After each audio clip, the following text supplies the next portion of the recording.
Magandang araw po, welcome po sa aking YouTube channel na Nov9 TV on the Spot. Real talk, real fast. Okay, walang intro-intro.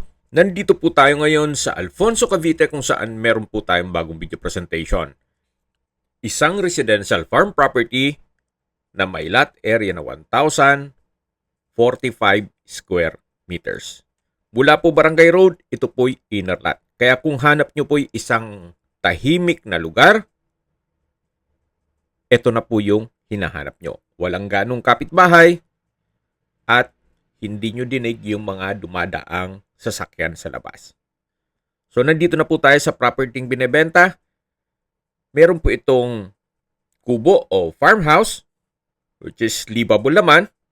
So, hindi lang po na palitada at pintura. Then, dito po sa loob ng property ay meron pong mga fruit-bearing trees, gaya ng langka, saging, mangga, nyog, at marami pa pong iba. May access na rin po dito ng tubig, kuryente at internet provider.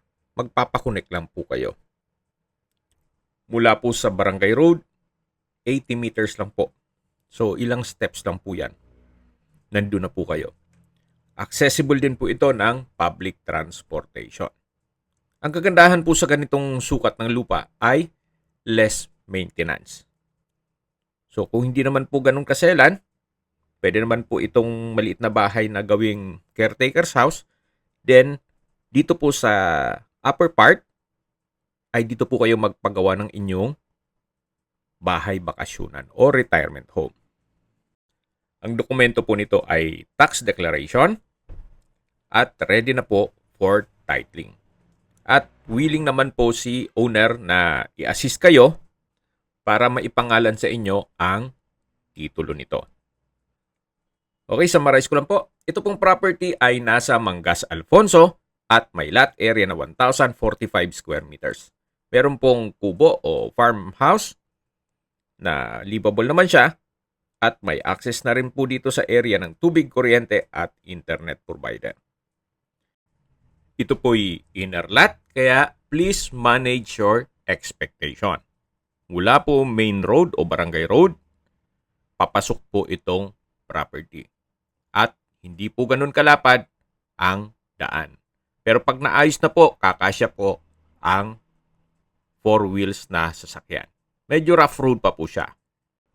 Okay, sa presyo na po tayo. Binebenta po ito ni owner sa alagang 3,500 pesos per square meter. Kung may mga katanungan po kayo, tawag lang po kayo sa aking numero. At meron po tayong full video o detailed video sa ating YouTube main channel na Nov9 TV Official, the Nov9 TV channel, at Nov9 TV Listings. Salamat po sa panunod sa aking videos at ingat po kayo lagi.